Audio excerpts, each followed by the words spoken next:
So rejection.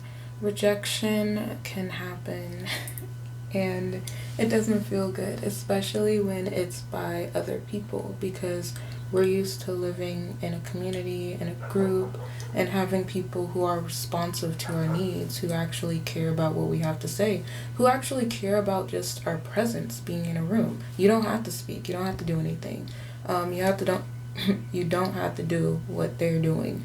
Like you can just exist and be yourself, doing your independent thing, and then the other person can do their own thing. Like, y'all can be in the same room, one's reading a book, one's on their phone, one's listening to music, and y'all still have like that calmness and that connection.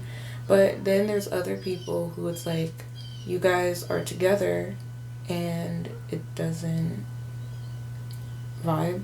Like, same space, but there's not that actual respect for one another. So, rejection. Some people are not connected. Some other people in your life could be your lover, your past ex. They just weren't connected to themselves enough. And that's why they hated you for your own vulnerability. Like they could see that you're actually growing as a person. You're reflecting on the past. If something actually hurt you, you'd speak out about it and be like, that wasn't right. And that's kind of like your awakening. That's like your great awakening where it's like I'm trying to change. I'm seeing that some things I did in the past, they weren't good. And you're venting about that. You're expressing it.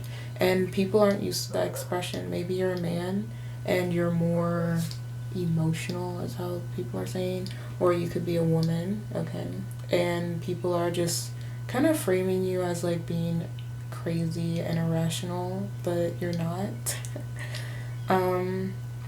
Like you are just a person who experienced a trauma, a pain, a setback, and you want to like discuss it, you want to grow from it, you're trying to use that as something to heal from, to process.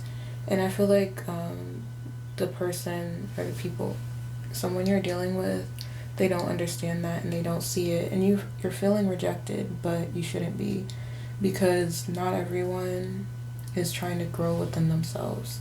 And a big part of growth is looking at the pain. Like you can't just block it out. That's a form of like spiritual bypassing. That's why a lot of people get stuck in a curse, the same pattern, the same toxic cycle. And they're not trying to examine it, think about it, and look at it. And it's good to be an introspective person and to be thoughtful and to be emotional, because we have more emotions than just happiness. So that's all I have to say, and that's the message for you.